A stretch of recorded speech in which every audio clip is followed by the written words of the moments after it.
position in the world? Children are our greatest gift because they are the continuation of our lives and our reason for being. Everything centers around the child in the home, in the community, and in the tribe, in the larger group, because that child will one day be the leader of the people. That child will become the person who carries on the teachings and everything that we have lived and are living for.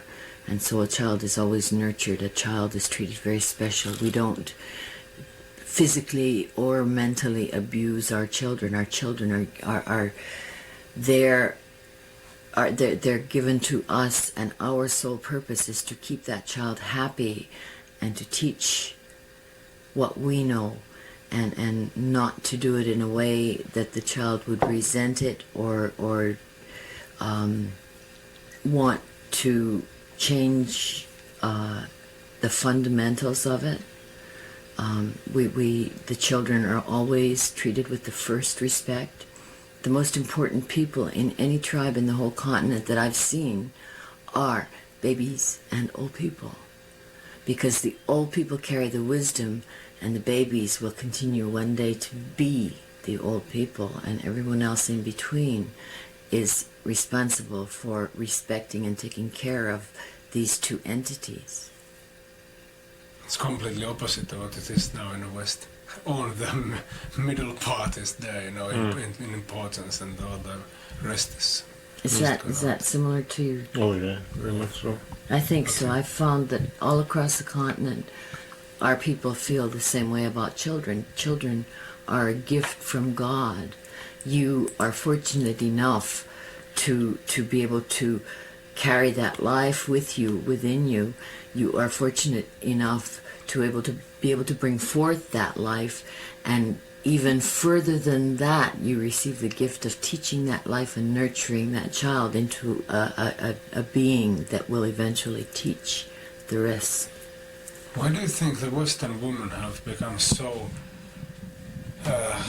much, we could say, almost against childbearing and having children, and sort of, how could I say, quite dried up in that sense? Now you're asking me to be racist. No, this is quite I'm a not fact. sure. We have a very small family. Because I think the non-native cultures have strayed so far from their own beginnings that they no longer understand who, what, or why they are, I think. The Christian church had a lot to do with this reversal. In order to spread the doctrine of Christianity, they had to suppress the existing natural religions of Europe, so that in the natural religions of Europe was very much like ours, in that the women had healing powers. They had the mystery of power of giving life, so that they were people to be feared. And in order to overcome that fear, you have to suppress that which you fear. So you suppressed women. And that suppression spread with the spread of Christianity. And in various degrees, in various cultures that Christianity took hold, that suppression either took very harsh measures, or, you know, in the witch hunts. It was all the fact that these women who had been brought up in a natural way, even though they were Christians, had inherited the skills of herbology and healing, and the healing that we do. that we have as gifts in the way of spirituality, spiritual healing, these people had, so that they were deemed as witches. And that just created a whole pogrom against women, and suppressed women to this day. Women are trying to overcome that suppression. And it all has to do with male supremacy, and which does not exist in any natural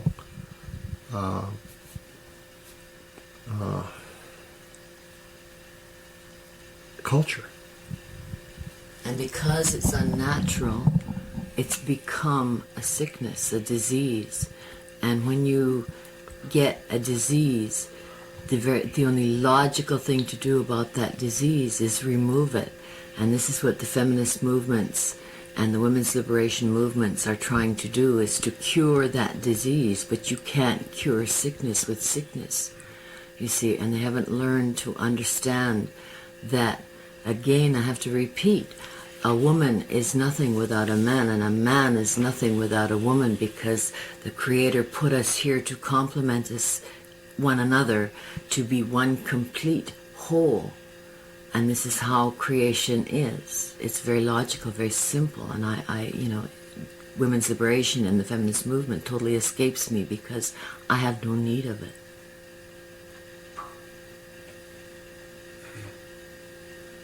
It's very simple, very logical. I don't understand why people are so mystified by it. There is actually, in Western world, there is so much, for example, men fear about women, and also other way around, and also domination, very much suppressing domination. Because they fear even themselves, their own mothers, their own fathers, their own children. They live with fear. It's like death and life. You are born to die. When you come into this world, it's a given fact that ultimately you will leave this world. It's logical, it's a fact, it's unchangeable, but people do not want to look at this, and so they fear death, which is really dumb, because it's going to happen anyway. And they fear birth. Why?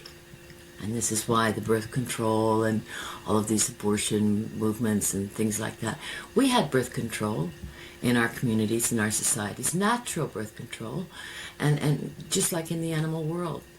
If there's famine, animals will not give birth to more than one at a time.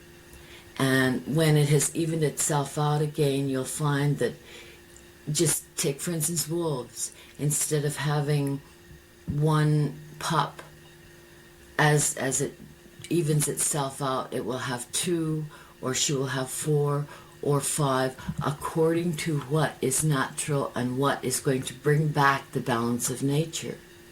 The Creator does not make mistakes.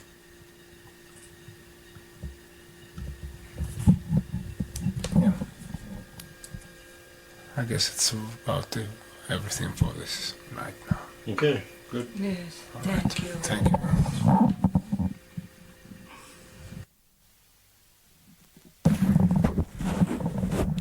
Okay, my name is Kutitsakwas Ellen Gabriel.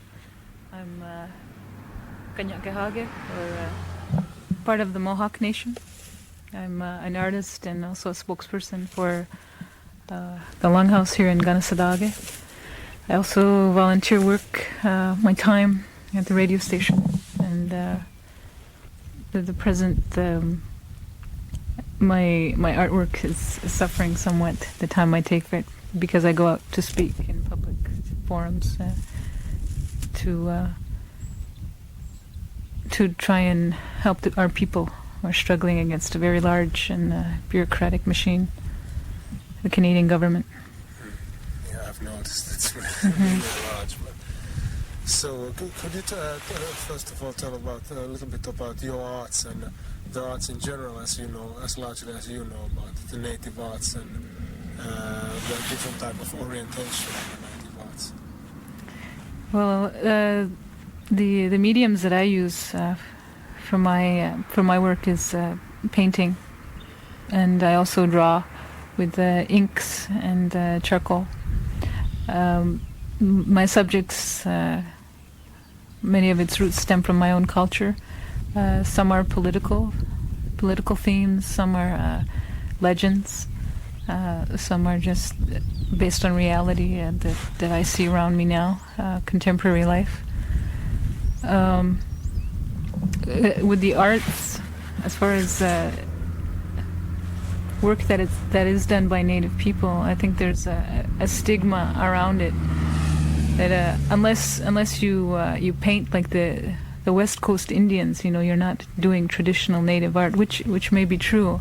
The canvas is not a traditional form of art for our people, but there are traditional forms and symbols which a lot of contemporary artists who are Native are using to try and relay a message to the general public, because what the general public sees now is another myth being created since the summer of 1990, a new kind of myth of the big bad Indian once again.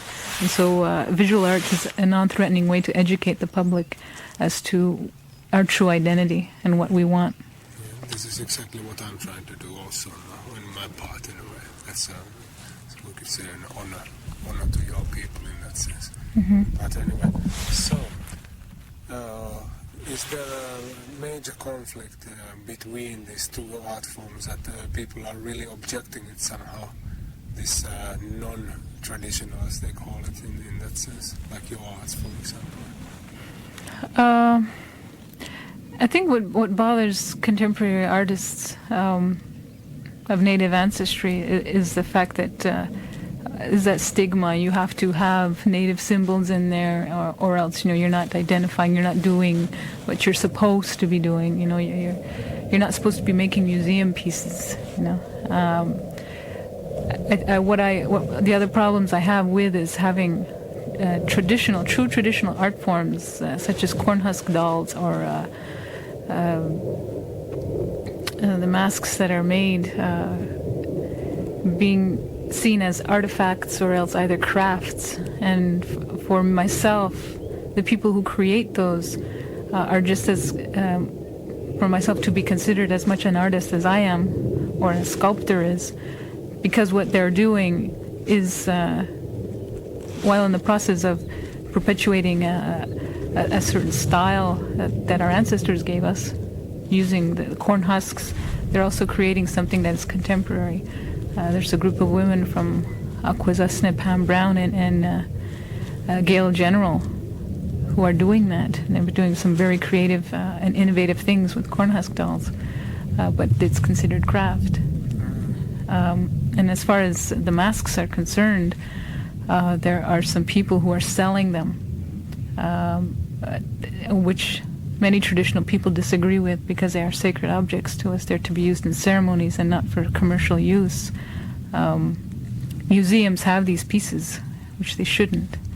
And that's what I disagree with, the putting labels on things being created by Native people just because of their ancestry. It can be quite difficult in many ways in that sense. So, in the way that, like we in this film, we are searching for artists, because some part of it would be, like you said, about some stories like the Star Woman or something, and we would like to find artists. And I have a feeling that we would need both the traditional, even the hieroglyphic things, that they could be explained a little bit, and also contemporary arts, which is a new generation. Would you know anybody or anything, or what about yourself? Would you be interested in sort of participating in this kind of a thing? Certainly, it's just for the sole reason of why I would create is to educate also. I've been in the drawing since I was a young child, and I've never stopped. For the moment, I put it sort of on hold, but I'm starting again to paint. And I think it would be a very exciting project to be part of. I think that the public, not just Canadians and Americans, but I see it happening, for instance, in Europe, are wondering, they know that the myths created by history are not true, and that we still have things our ancestors left us, our culture, our language, our ceremonies, everything. So they want to know what Native people are about. So I think it's a very good idea. So about the educational things, this is central part of all this happening. So, the sharing of the knowledge, whatever you learn, you share that. What is that thing in the sense that you have a large amount of knowledge in you and very much knowledge from the past? What is it actually that you are painting? Do you do it like intuitively in that sense completely, that it comes from the inner source? Or is it more like the pictures of the past and ideas of the past, so like a reflection? Which way would you say? I feel that my work is more intuitive, and but also based on the past, of my knowledge of what was passed on to me and what I've learned, my own experiences. I've been trying to put down on paper how I feel about the summer of 1990, and because of the experience and what I went through, it's still very difficult for me to express it. So I'm still searching for that venue for myself. What is the most common theme in a way, or is there in the native arts and also in your arts? Might be different. The most common theme that I've seen in art created by Native people has been I guess what's known as a mythology. I tend to view it as legendary. It was a different time and a different. Our people had different knowledge back then, and there were creatures that were here on this earth, walking on this earth, that have sort of disappeared or made themselves invisible to us. That's one of the common themes. Those legendary figures, the spiritual creatures, or the spirit world. It's also a very common theme. What I see happening in the commercial aspect part of it, of this kind of art, is the stereotypical chief with a headdress on, and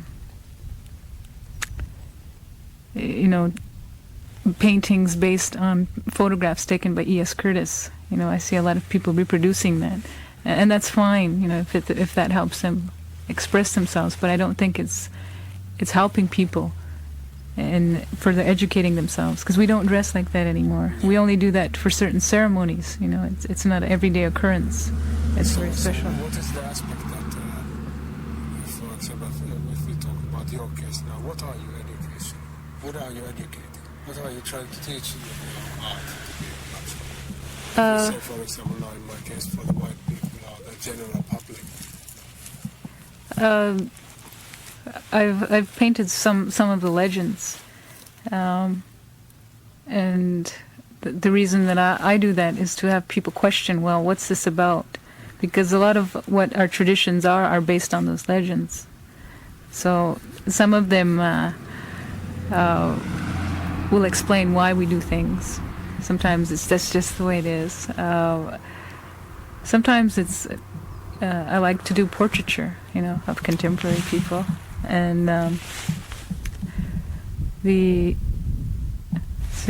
usually draw people that I know, rather than the photographs from E.S. Curtis, simply because we do not have the same kind of physiological makeup as the West Coast or the Plains Indians, and because we've had 500 years of contact here, our look might look different, and it is different. So that's another stereotype, or a wall that I'm trying to break down.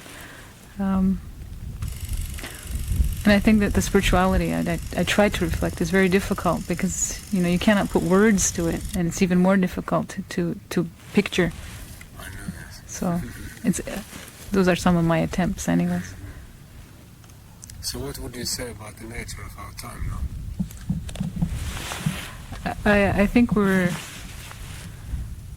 living in a very crazy world where the moral values have sort of been thrown out the window, and the people who are trying to retain their traditional values have a hard time simply because they are isolated. I think it's also at a turning point where there is a change, whether it be good or bad, that will come very soon, and that will affect everyone, not just Native people, but everyone. So I think we have chances to do something good. There's mediums there that we can communicate with each other better than in the past. So it's an important time. So do you think that it is really possible to become into the great understanding between different races and cultures? I mean, completely. I don't know about completely. I think the possibility is there, but I don't see it happening too quickly, because it's being used for different purposes. It's being used to hurt people and for propaganda. So it has a potential, but it's not going to happen quickly.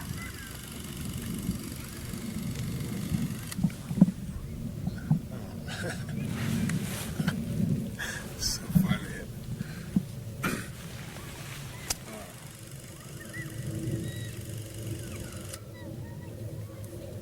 It's a nice silence, all the thoughts just fly away.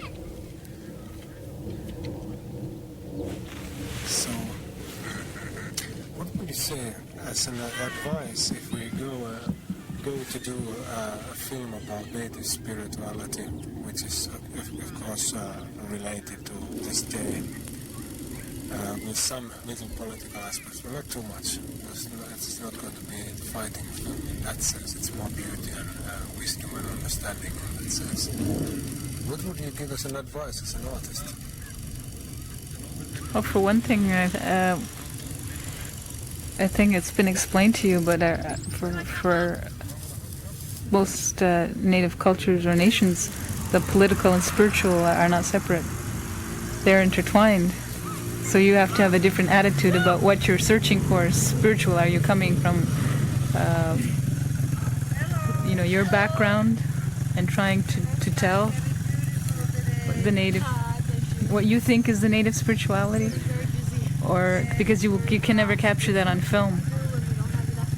It's not something that's tangible.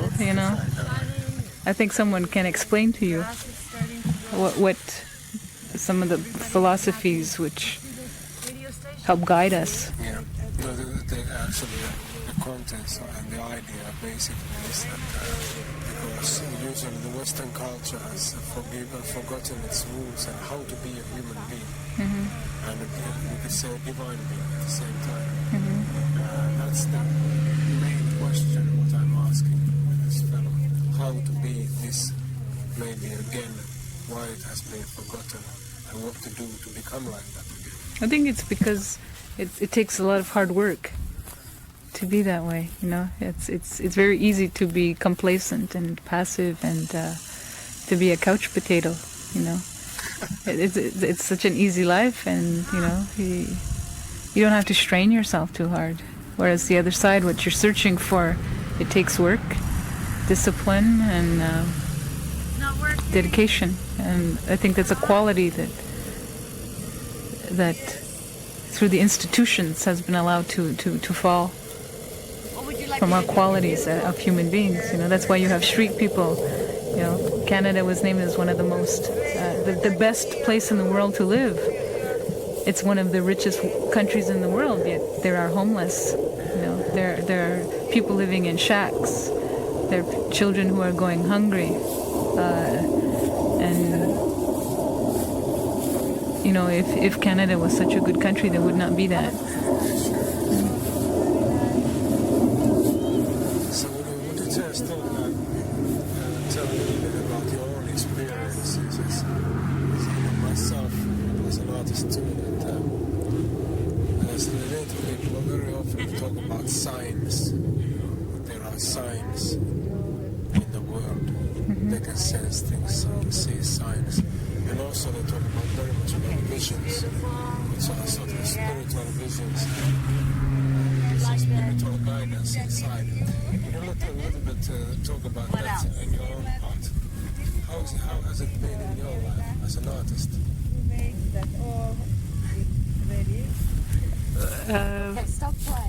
A lot of what you're talking about come to me in my dreams, and also through the guidance of our spiritual leaders. You wonder what does this mean? So you see things which are not of this world, but you see things and you feel things. And some people, for them, they are trained to recognize those signs. And not everyone is privileged to have that knowledge. And He's going away, but take a picture.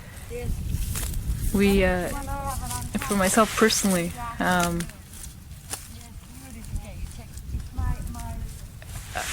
I think through the ceremonies also, that has also been what's guided me, the ceremonies that have come about and the feelings I receive from them. And just by sitting by yourself quiet can be spiritual. Sitting in the woods, that's spiritual. And for me, you can just listen to everything around you. You think you hear nothing, but there is something there that speaks to you. It's. I think people have to re-educate themselves as what sounds are. What's the essence of life? I don't know. I don't.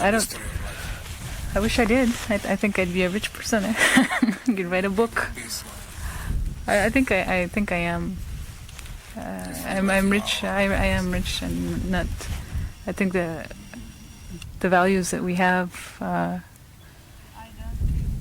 traditional people, the traditional philosophy is a rich person is someone who is loved, someone who has a roof over their heads and is able to eat and is healthy. That's a rich person. And it goes beyond that. Have you ever thought that it could be, in a way, a load to have lots of images, in a way, remade in a culture? But it could be also a hindrance in some ways. You mean to have a lot of images would be a hindrance? In a way, it's like you say, if a person is very learned, it can be a hindrance in a way because his mind is educated in a certain way. And also, if you could say that all the spiritual images and all the legends and all, do you think it could be a hindrance in some aspect? The only way I would see it being a hindrance is that if it prevented you from being kind to someone, or prevented you from enjoying what the creators put here, prevented you from treating it well, if it prevented you from enjoying your family or enjoying being with that person, you have this thing on you and I don't want to go near you. That's I don't see that happening with Native philosophies. The symbolism, I think, is that whole meaning from the English term is also in itself a hindrance. We don't use those words. Which is a symbol maybe for someone is not a symbol for another. Everything is individualistic, and that's the way it should be seen. All right, I will have to leave now. I thank you very much for this. Thank you. One thing, do you know any artists among, except yourself, who you would recommend a film like this that we could contact and From here? Yeah. Besides Joe David? From any native tribe, any native nation. Would represent as what you could say a new generation of artists, especially the visual artists. Sure.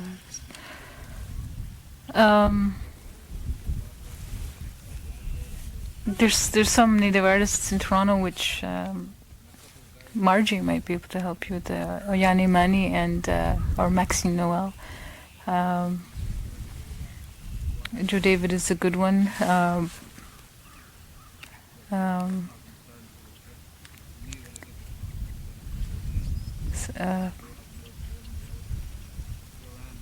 There's a fellow in Ganawage. His name is. I only know him by his nickname. His name's Babe. I know his face. Thank you. So what is still say your name for us? Katsitsakwas. Katsitsakwas. Katsitsakwas. Ellen Gabriel. That's beautiful. Okay. My name in this Tipiskaupismuas is this means that entity in the sky, and Pisim is nighttime. Nighttime. And Awasis is daughter, so this is basically, I guess, daughter of the moon. Oh, mine is very simple. It's Anawayo. It means a person who beats the hide, who cures the hide. Oh, beautiful. My daughter, she's named Garanakta. She makes the leaves fall. And my oldest son is called Ganawayando, Little Swamps. And the one that was just here, that's Doadenyo. He changes. And the youngest one is called, because he was born between the two moons, we call him the Harakogo, between two moons. My daughter is as named Okinakwabnishish, and in my language, like my mother, my auntie and my grandmother, I guess they gave that name to my daughter. And this means queen bird, eagle. Eagle, female eagle. Yeah. And my grandson's name is Kinyo. Kinyo. In my dad's language, that means eagle. What is the significance, the spiritual significance of giving the name in native tradition? Well, in our native tradition, each name has like a name follows a clan. When you name a person, you usually pick a name that's within that clan.